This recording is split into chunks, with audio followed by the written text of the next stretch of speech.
Êxodo capítulo 1, nós vamos ler desde o primeiro versículo até o versículo 10 do capítulo 2. Dá uma página aqui da minha Bíblia, da Nova Versão Internacional, você pode acompanhar comigo. Amém?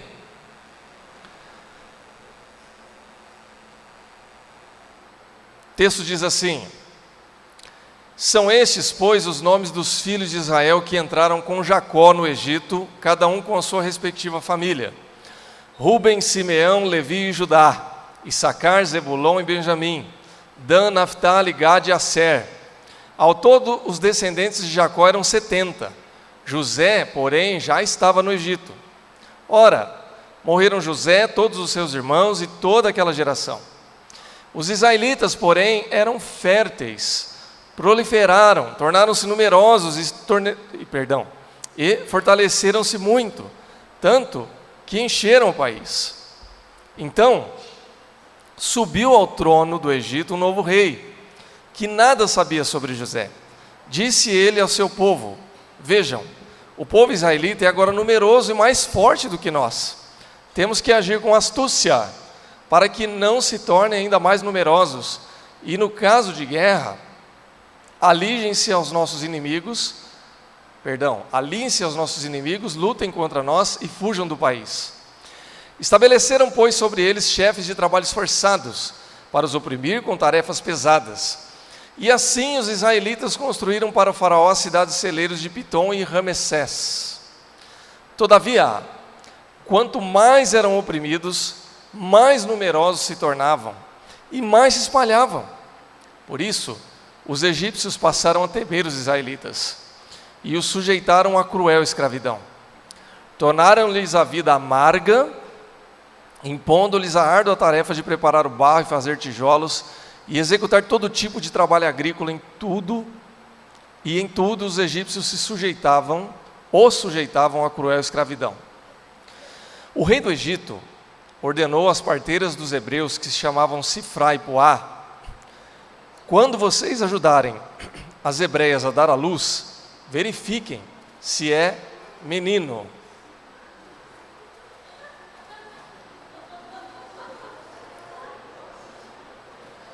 Isso é novidade, viu, irmãos? Domingo passado era um só. Mas a gente já descobriu a estratégia para depois ajudá-las a sair, né? Se elas não saírem por conta, a gente pega um tecido grande e joga, e a gente com jeitinho leva elas embora. Sigamos, irmãos. O rei do Egito, versículo 15, comigo aqui, ordenou às parteiras dos hebreus, que se chamavam Sifra e Puá: quando vocês ajudarem as hebreias a dar à luz, verifiquem se é menino. Se for, matem-no. Se for menina, deixem-na viver. Todavia, as parteiras temeram a Deus e não obedeceram às ordens do rei do Egito. Deixaram viver os meninos. Então o rei do Egito convocou as parteiras e lhes perguntou: por que vocês fizeram isso? Por que deixaram viver os meninos? Responderam as parteiras ao faraó: as mulheres hebreias não são como as egípcias. São cheias de vigor e dão à luz antes de chegarem as parteiras. Deus foi bondoso com as parteiras, e o povo ia se tornando ainda mais numeroso, cada vez mais forte. Visto que as parteiras temeram a Deus, Ele concedeu-lhes que tivessem suas próprias famílias. Por isso, o faraó ordenou a todo o seu povo: lancem ao Nilo todos os meninos recém-nascidos, mas deixem viver as meninas. Capítulo 2. Um homem da tribo de Levi casou-se com uma mulher da mesma tribo, e ela engravidou e deu à luz um filho. Vendo que era bonito, ela o escondeu por 3 meses. Quando já não podia mais escondê-lo, pegou um cesto feito de junco e o vedou com piche e betume. Colocou nele o menino e deixou o cesto entre os juncos, à margem do Nilo. A irmã do menino ficou observando de longe para ver o que lhe aconteceria. A filha do faraó descera ao Nilo para tomar banho. Enquanto isso, as suas servas andavam pela margem do rio. Nisso, viu o cesto entre os juncos e mandou sua criada apanhá-lo. Ao abri-lo, viu um bebê chorando. Ficou com pena do bebê e disse: este menino é dos hebreus. Então a irmã do menino aproximou-se e perguntou à filha do faraó: a senhora quer que eu vá chamar uma mulher dos hebreus para amamentar e criar o menino? Quero, ela respondeu. E a moça foi chamar a mãe do menino. Então a filha do faraó disse à mulher: leve este menino e amamente-o para mim, e eu lhe pagarei por isso. A mulher levou o menino e o amamentou. Tendo o menino crescido, ela o levou à filha do faraó, que o adotou, e lhe deu o nome de Moisés, dizendo: porque eu o tirei das águas. Vamos orar? Senhor, nós queremos te dar graças por esta manhã, por esse tempo precioso em que nós aqui estamos. Queremos te dar graças também pela tua palavra, lida e ouvida aqui. Que através dela, Senhor Deus, nós sejamos edificados, ensinados e instruídos conforme o teu querer, conforme o teu propósito, conforme a tua vontade para conosco. Oramos assim, te agradecemos e pedimos essas coisas em nome de Jesus. Amém.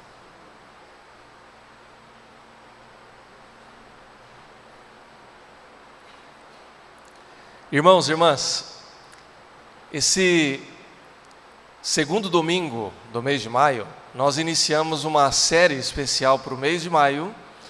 Vocês sabem que nós sempre celebramos o mês de maio como o mês da família.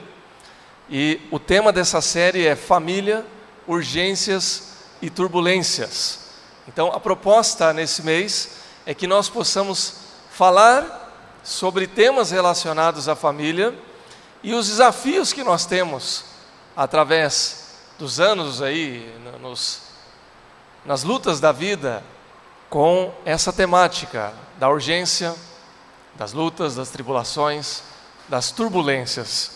E nesse domingo especificamente, nós falamos sobre o tema honra na família, dentro dessa temática maior, da urgência e das turbulências. De fato, nós temos as nossas lutas, temos naturalmente as nossas alegrias, temos também os nossos dramas. E em todas essas coisas nós cremos que Deus está conosco, que Deus está com a sua família, que Deus está com a sua casa, que Deus está com a sua vida, com a nossa vida. Mas para isso é necessário que nós creiamos, que nós sigamos em frente, que nós andemos com esse Deus Todo-Poderoso. E aí então, meus irmãos e irmãs, quando nós falamos em honra, muitas e muitas vezes, e especialmente num domingo como hoje, quando nós celebramos o Dia das Mães, muitas vezes vem à nossa memória, quando nós falamos em honra no contexto bíblico, vem, pelo menos à minha mente, o texto de Êxodo 20:12, que é um mandamento do Senhor, quando ele diz assim: honra teu pai e tua mãe, para que se prolonguem os teus dias na terra, que o Senhor Deus te dá. E esse, na verdade, é o primeiro mandamento com promessa. Ou seja, quando nós honramos os nossos pais, ao pai, à mãe, aquele que nos educa, que nos cria, Deus, Ele tem promessa para nós. Ele faz com que a nossa vida seja mais próspera, que ela seja mais longa, que ela dure mais tempo. E isso, irmãos, é até uma questão, não apenas no aspecto espiritual, que é um fato, é uma promessa bíblica. Então, o fato de nós honrarmos aos nossos pais faz muito sentido para que nós tenhamos uma vida plena. Mas isso não apenas no aspecto espiritual, mas até no aspecto da lógica, de nós entendermos aquilo que é chamado de sabedoria daquele que nos ama. E quem nos ama, além de Deus, obviamente, que é aquele que demonstrou o seu amor infinito para nós em Cristo Jesus, mas quem vai nos amar mais do que os nossos pais? Do que a nossa mãe? Quem vai ter uma preocupação mais genuína do que aqueles que nos geraram? Então, é natural que, dentro da lógica da vida, os nossos pais tenham mais experiência e queiram nos preservar de coisas não muito agradáveis. Essa semana, e especialmente de ontem para hoje, saiu uma porção de brincadeiras e piadas e frases na internet falando sobre o Dia das Mães. Então, eu li algumas, por exemplo, que as nossas mães nos dizem e que vale a pena a gente ouvir e obedecer os seus conselhos. Por exemplo, hoje é o Dia Internacional do quando sair não esquece de levar sua blusa. É ou não é verdade? Não é isso que mãe fala pra gente? Ou então, não esquece de levar o guarda-chuva porque vai chover. Mãe, via de regra, irmãos, tem um poder que é uma mistura de Thor com tempestade, né? Elas têm o poder de manipular o tempo e de prever como é que vai ser o tempo. Se a mãe disser pra gente, pode sair com blusa, sai com blusa porque vai esfriar, o que vai acontecer? Vai esfriar. Se a mãe chegar e disser, leva o guarda-chuva porque vai chover, o que acontece? Chove, irmãos. Não precisa de previsão do tempo, é só perguntar para a mãe. Ela sabe. É assim que funciona. Tem uma frase que minha mãe falava muito para mim, e que muitas vezes eu, cabeça dura, ia para uma outra direção. Ela dizia assim, eu não gosto que você anda com aquele menino. O que eu fazia? Lógico. Né? E o que acontecia? Dava problema. Salmo, capítulo 1, ele nos alerta a respeito disso, né? Feliz é o homem que não se assenta na roda dos escarnecedores. Irmãos, eu estou traduzindo isso aqui para a vida comum, tá? Não vou chamar os meus amigos de escarnecedores, mas de fato tinha alguns que quando eu andava junto era rolo. Eu me dava mal, e isso era conselho de mãe. Agora tem uma frase, irmãos, que eu ouvi muitas vezes da minha mãe, e que até hoje bate na minha cabeça, talvez você tenha ouvido também. Minha mãe chegava para mim e dizia assim, você não é todo mundo. Quando eu chegava e dizia, mas todo mundo vai, minha mãe falava, mas você não é todo mundo. Mãe, mas todo mundo faz isso. Minha mãe dizia, mas você não é todo mundo. Honra teu pai e tua mãe, para que prolongue-se os teus dias na terra. Irmãos, a ideia de honra na Bíblia, ela permeia muitas circunstâncias e muitas situações que dizem respeito à nossa vida e à nossa família também. Então, por exemplo, Hebreus 13:18 fala que nós devemos viver de maneira honrosa em todas as coisas. Ou seja, tenha bom testemunho, viva de maneira ética, seja honesto, faça as coisas direito, seja uma pessoa digna, porque isso agrada a Deus, isso é honra. Romanos 12:10 diz que nós devemos viver de forma que nós tenhamos um amor fraternal para com os outros e ofereçamos mais honra aos outros do que a nós mesmos. É a ideia de nós valorizarmos o nosso irmão, que está fechado com o primeiro mandamento. O que é que o primeiro mandamento diz? Ele diz que nós devemos amar a Deus sobre todas as coisas, e depois, o segundo mandamento, não menos importante, ao próximo como a nós mesmos. Isso é oferecer honra. 1 Timóteo 5:17-18 diz que nós devemos oferecer aos ministros do Evangelho e aqueles que lideram a igreja dupla honra.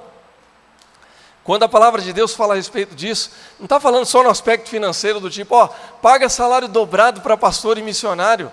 Não é isso apenas, não é isso simplesmente.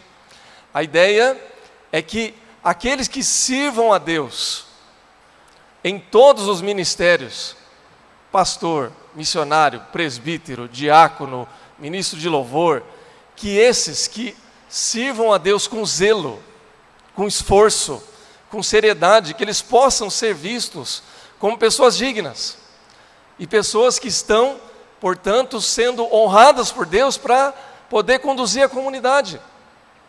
Você imagine o que é você ter um presbítero, um diácono, um pastor, um líder de mocidade, alguém que exerce liderança na igreja e que você olha e fala assim, esse aí não é de nada, esse aí não me ajuda em coisa nenhuma. Como é que você quer ser edificado se você não edifica aquele que é o seu líder também? Se no mundo essa lógica funciona, imagine no reino de Deus. Se você está lá na sua empresa, você tem um chefe, você vai rir da cara dele? Você não é doido de fazer isso. Porque ele tem autoridade instituída. Então, isso é o entendimento da honra.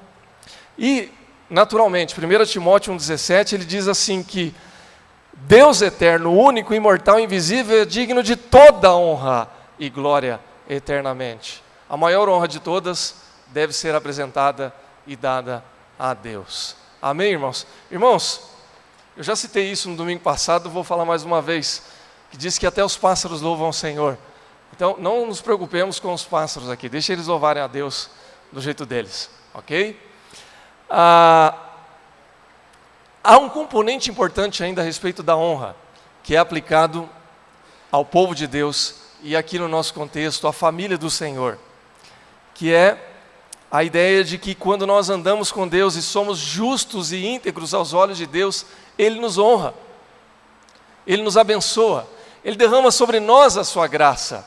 Isso não tem a ver com mérito, naturalmente, Deus nos abençoa porque Ele nos ama, mas Ele se agrada da nossa fidelidade e da nossa integridade, e isso acaba revertendo em bênção também sobre a nossa vida.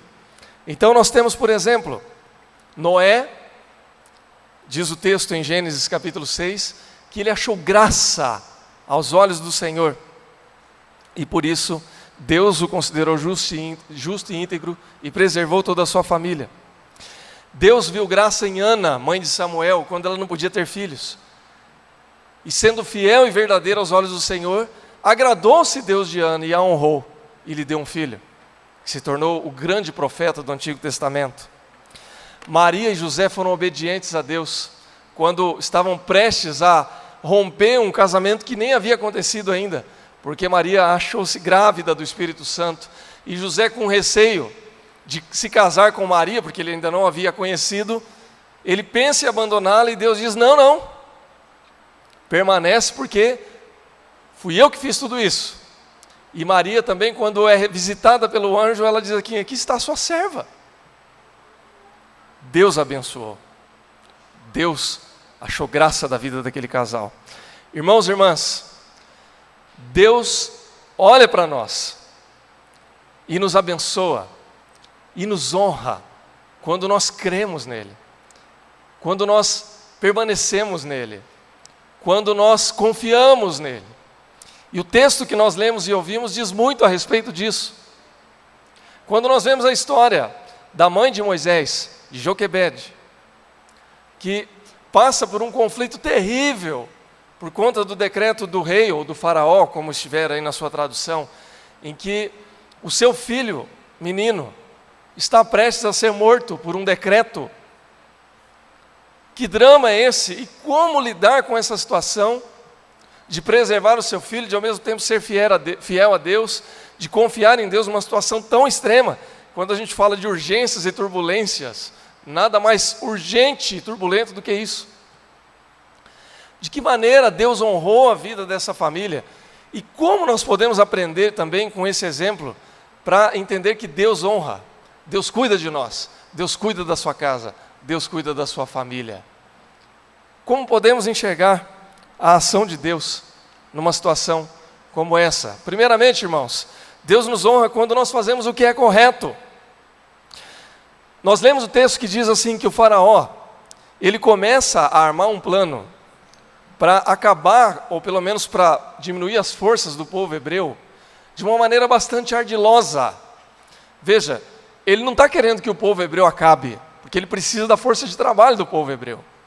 Nós lemos o texto que fala desde Jacó, vocês conhecem a história de José do Egito, não é?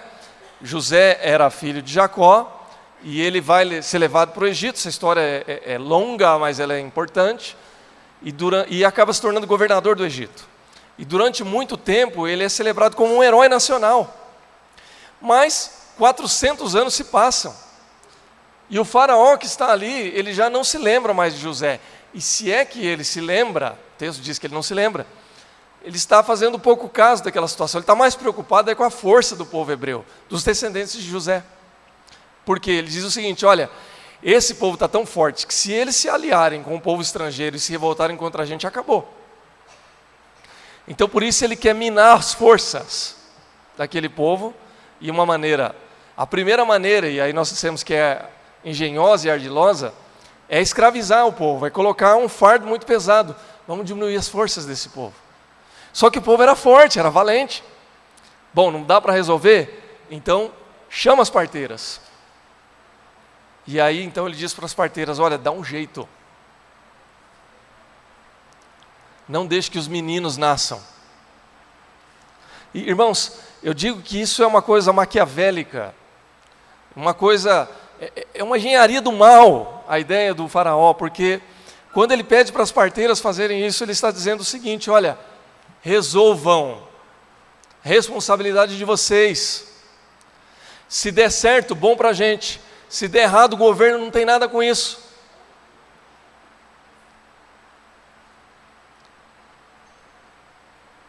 Eu não quero me envolver, eu não quero me comprometer, eu não quero que a minha popularidade seja queimada.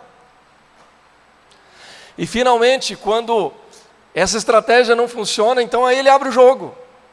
E ele dá a ordem, diz: olha, que todos os meninos nascidos do povo hebreu sejam lançados do rio Nilo. Irmãos e irmãs, muitas e muitas vezes nós somos oprimidos, apertados, tentados a esmorecer e a deixar de fazer aquilo que é correto na nossa vida cristã, na nossa família, na nossa casa, no nosso testemunho de vida, por conta daquilo que a sociedade muitas vezes vai colocando como pequenas armadilhas para que a gente vá cedendo e cedendo e cedendo, até que chegue ao ponto em que a gente aceite aquilo que não é bom. Irmãos, nenhuma crise ética, moral, emocional, em qualquer esfera que seja, ela acontece da noite para o dia. Nenhum casal se separa da noite para o dia. As coisas vão acontecendo. Nenhum marido trai da noite para o dia. Ninguém sai de casa falando: hoje eu vou trair. Hoje me segura porque eu estou solto. O cara vai lá, primeiro ele consome pornografia, depois ele começa a entrar na roda das piadas do trabalho ali, falar de mulher. Daqui a pouco ele começa a ter espaço um pouco mais privilegiado com uma colega, com uma amiga, com uma moça, e vai avançando o sinal, quando vê, já aconteceu. E o contrário também é verdadeiro, não é só para os homens. Ninguém começa com um vício da noite para o dia. Ninguém sai de casa falando: eu vou me tornar um dependente de álcool, um dependente de drogas. Eu quero ser assim. Ninguém tem esse projeto de vida, eu imagino. Espero. Mas paulatinamente isso vai acontecendo. Irmãos, o inimigo ele tem muitas formas de ir usando as coisas ao nosso redor e na sociedade para fazer como o faraó fez. Olha, o povo está assim, então vamos fazer o seguinte: vamos colocar um peso primeiro, para ver se eles enfraquecem. Ah, o peso não funcionou, então vamos escravizar.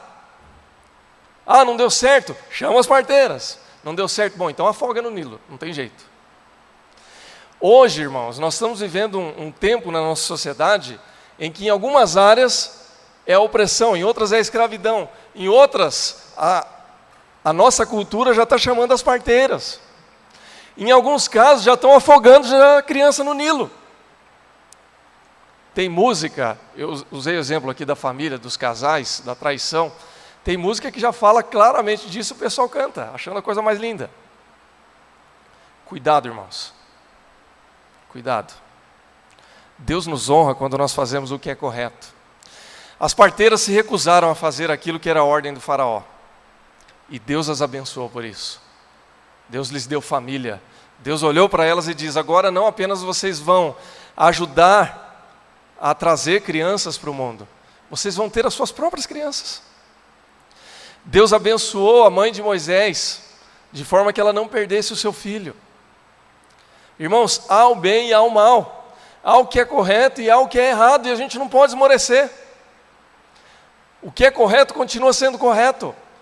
Não importa qual seja o governo, não importa qual seja o partido, não importa qual seja o discurso. E o errado é o errado. Mas Deus nos honra quando nós fazemos aquilo que é correto. Amém, irmãos? Deus abençoa famílias também e honra famílias quando nós confiamos nele nas situações mais incertas. Veja que Joquebede, ela chega num ponto em que ela não tem mais como esconder a criança.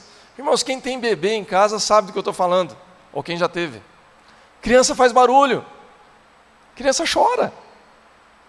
Chora quando está com fome, chora quando está com cólica, chora quando está com xixi, chora para dormir, chora para acordar. Criança não se faz não ser notada, porque é a única forma que ela tem para se comunicar com a mãe, com o pai, com quem está ao seu redor. E essa mulher, ela passou toda, imagino eu, passou toda a gravidez sofrendo e pensando, meu Deus, se eu tiver um menino, eu vou perder esse menino. Lógico, não tinha ultrassom naquele tempo, né? Então, eu vou perder esse menino. Se vier uma menina, está tudo bem, ela já tinha Miriam, poderia vir outra menina. Mas e se vier um menino? E veio. Como é que faz? Quantas e quantas noites, possivelmente, essa mulher chorou, ali dando peito para o menino e tentando fazer ele ficar quietinho. Quantas e quantas vezes essa mulher deve ter se feito ausente ali na sua circunvizinhança, ali, para ninguém querer, deixa eu ver a criança, deixa eu ver o bebê, né? Aquela coisa de, ai que lindo. Que tipo de engenho que essa mulher fez para conseguir esconder essa criança durante todo esse tempo? Chega um ponto que não dá mais. Chega um ponto em que ela toma a decisão. E é uma decisão difícil, dura, incerta, radical, de preparar um cesto, colocar essa criança, bom, já que o faraó mandou colocar nas águas do rio Nilo, eu vou colocar, mas vai ser do meu jeito, vai ser confiando em Deus. Eu não vou folgar o meu filho, eu vou preparar uma proteção para ele, e está nas tuas mãos, Senhor, é o Senhor que vai cuidar. Então, ela confia e põe o seu filho ali nas águas. E é interessante porque naquele momento Deus prepara uma daquelas ironias que só a palavra de Deus traz. E quando nós vemos no Novo Testamento ali em Coríntios falando que a loucura de Deus é sabedoria e que a sabedoria humana é loucura, é uma dessas coisas que só Deus faz e que a gente precisa aprender a confiar em Deus mesmo. Porque o faraó ele diz assim, lança crianças nas águas para que morram. E aí então, Moisés, o pequeno Moisés, o filho de Joquebede, é colocado nas águas para que ele possa viver. E o faraó, a família, a casa do faraó, preocupada, faz um decreto para que a criança morra. E é a filha do faraó que encontra aquela pequena criança. E é para a casa dela, para a casa do faraó, que aquela criança vai ter a sua vida. São as loucuras de Deus, irmãos. É a forma como Deus faz as coisas. É interessante porque o texto, ele mexe com a gente quando ele diz assim que a mãe vê o filho, na minha tradução está dizendo assim que ela vê e vê que o filho é bonito. Na tradução do Almeida vai dizer que ele é formoso aos olhos. A questão, irmãos, é a seguinte: qual o filho que não é bonito para sua mãe? Quando você chega lá na escola para buscar o seu filho, aqueles que são pais, qual o filho mais bonito? Qual a criança mais bonita? É a sua. Irmãos, eu me lembro quando nasceu a Laura. Nasceu lá em Minas, meus filhos são mineiros.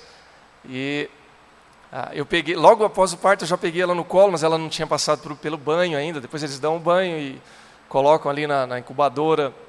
E eu fiquei ali no vidro, ali olhando aquela criança, aquela bochecha rosada, gordinha, aquela boquinha vermelha que parecia um morango. Eu fiquei olhando ali, mas eu fiquei congelado. Eu fiquei parado ali, eu não tinha reação. Porque aquilo para mim era a coisa mais linda que eu tinha visto na minha vida. Eu sei que para o seu filho é a mesma história. Com o Gabriel foi a mesma coisa, aquela criança branca. Eu achei que ele era albino, porque ele era tão branco, que a sobrancelha e os cílios eram brancos, o cabelo era tão loirinho que parecia branco. Mas era a coisa mais perfeita que Deus tinha dado. Irmãos, quando você tem um filho, é como se você recortasse um pedaço do seu coração e colocasse ali fora para ele bater do lado de fora. E agora você vai ter que cuidar. E para cuidar, você está disposto a morrer. Como é que a mãe de Moisés não correria tal risco? E aí, irmãos, num risco desse a gente tem que confiar em Deus. A coisa é tão forte, irmãos, que na verdade é o que Deus fez por nós. Quando Cristo vem para morrer por cada um de nós e Ele se entrega na cruz, é a maneira de Deus dizer para o mundo: eu estou morrendo por vocês. É a única solução, é o único jeito. E Deus, em Cristo Jesus, Ele morre. Para que cada um de nós, que Deus olha e diz: olha, Ele é formoso, Ele é bonito.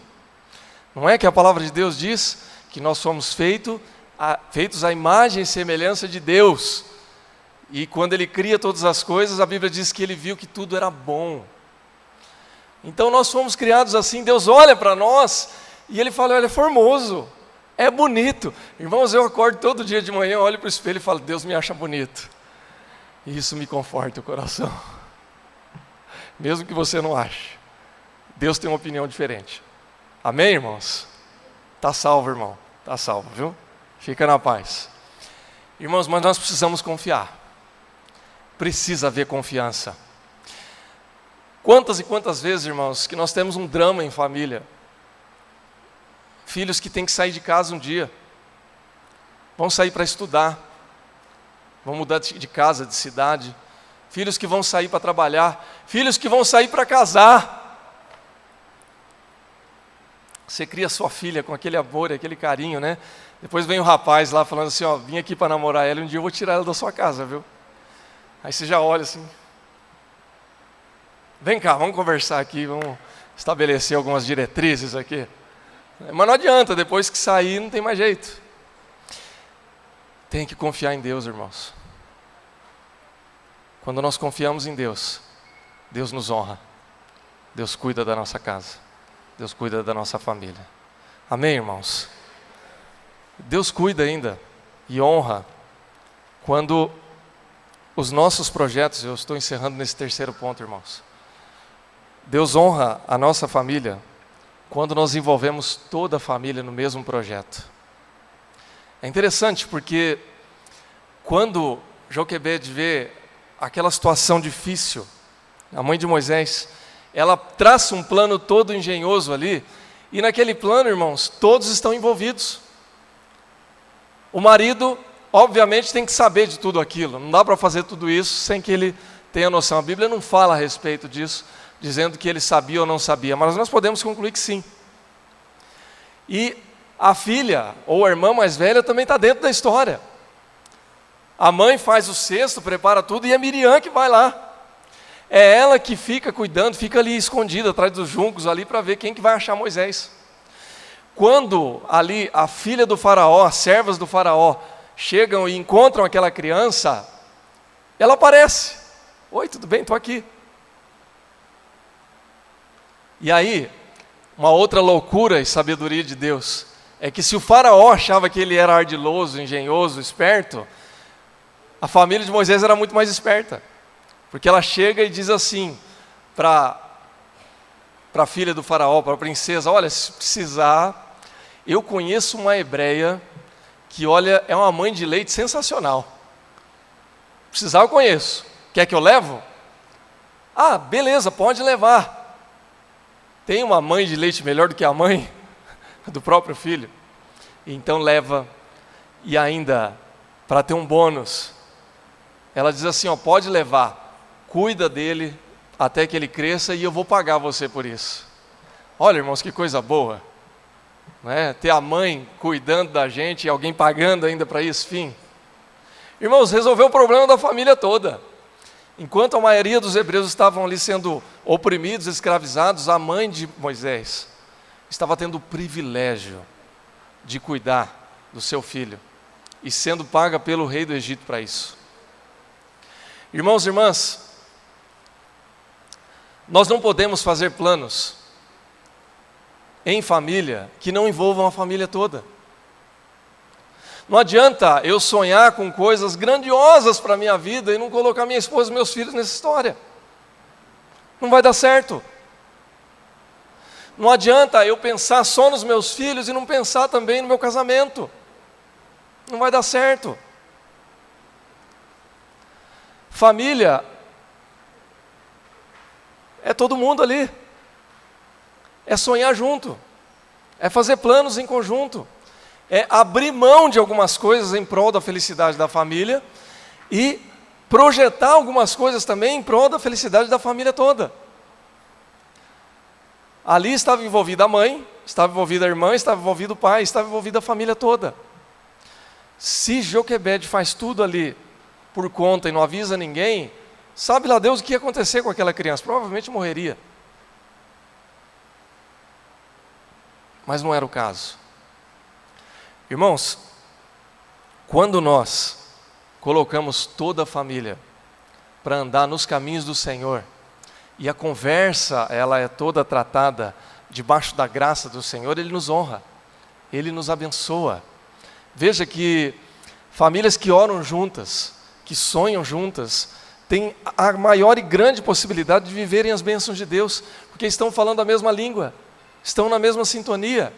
Deus abençoou aquela família, Deus devolveu aquela criança para sua mãe, Deus deu o recurso financeiro para que aquela família pudesse sobreviver, Deus deu àquela mãe a oportunidade de criar aquele menino nos caminhos do Senhor.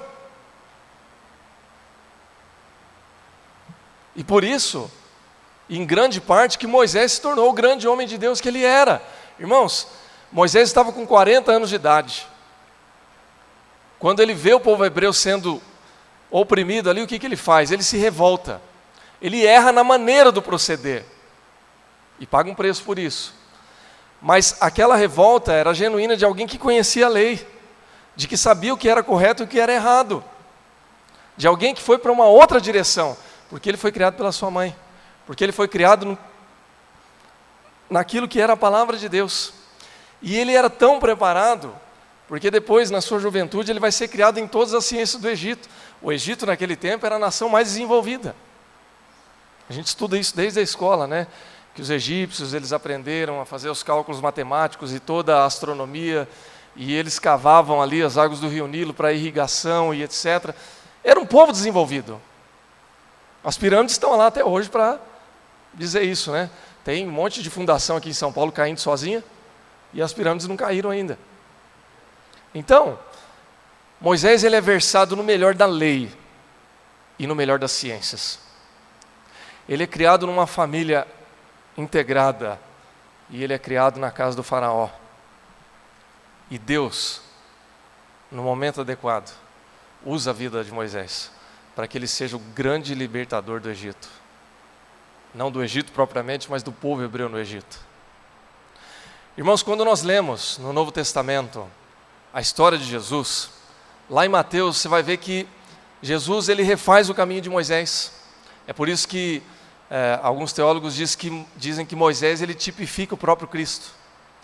Porque Jesus, ele quando nasce, ele tem uma ameaça. O rei Herodes também traz um decreto para matar todos os primogênitos, todas as crianças, todos os meninos. Ao mesmo tempo, a família de Jesus, José e Maria, pegam Jesus e vão para onde? Vão para o Egito. E depois, quando ele retorna, e ele chega ali aos 30 anos, ele vem, ele se apresenta, ele inaugura o reino de Deus, e ele se torna o grande libertador da escravidão. Não agora da escravidão puramente do trabalho do Egito, mas a escravidão do pecado, a escravidão espiritual, que nos leva à vida eterna. Irmãos, quando nós cremos em Deus, quando nós somos fiéis a Deus, quando nós confiamos em Deus, quando nós não abrimos mão desse Deus, Ele nos honra. E aí toda aquela tribulação, aquela urgência da família, ela é tratada por Deus. Irmãos, nós não estamos falando aqui que nós não vamos ter problemas e que não vai haver injustiça e que a gente não vai ter que sofrer. Isso é parte da vida. Quando Jesus inaugurou o reino, Ele trouxe um outro conceito, que em teologia se diz, teologia da missão, a gente fala que é o já e o ainda não. O reino de Deus foi inaugurado, ainda não está concluído. Traduzido isso em linguagem bíblica, no mundo tereis aflições. No entanto, não temam, pois eu venci o mundo, ou o mal, ou o maligno. Confie, irmãos. Creia em Deus. Coloque a sua família no altar do Senhor. Confie em todas as situações. E Deus vai honrar a sua casa. Deus vai honrar o seu casamento. Deus vai honrar os seus filhos. Deus vai honrar a sua família. Amém? Que Deus te abençoe em nome de Jesus. Vamos colocar em pé. Vamos orar.